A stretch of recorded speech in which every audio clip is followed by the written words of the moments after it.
And Daisy, we hear that you are living the lockdown dream, that you've been growing carrots, doing cross-stitch.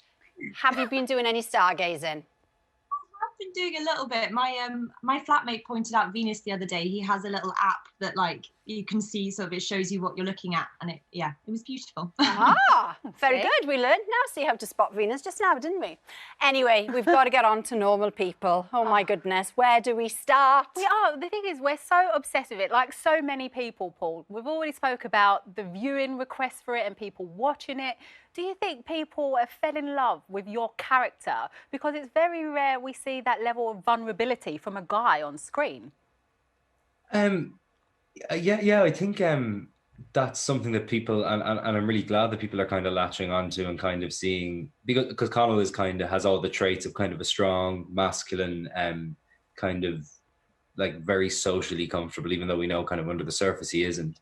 So it is nice to get to play somebody, and it seems that an audience are relating to him. So yeah, it is nice to play somebody slightly masculine, but who is also vulnerable at the same time. So yeah. Do go watch it. No. Do go watch it. But Paul, just talking about being packed, I suppose it's hard to get the level of sense of just how big it has become because we are in lockdown. But you did actually get your first fan selfie the other day.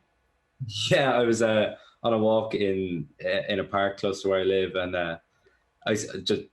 it's an odd thing because you have to also broach the kind of social distancing thing. So you kind of have to, like you can say yes to a photograph, but also you have to kind of do it selfie style. So you're standing like 2 meters apart. So there's a lot of negotiating going on, I think. And then, you know, lots of people have talked about how intimate it is. And it is. It's like opening somebody else's bedroom door. I mean, you feel that close to it, without sounding too weird. But there was an intimacy coordinator. Now, I've never heard of anybody with that job title. So what does that involve then, Daisy? And how did it help you guys with those scenes?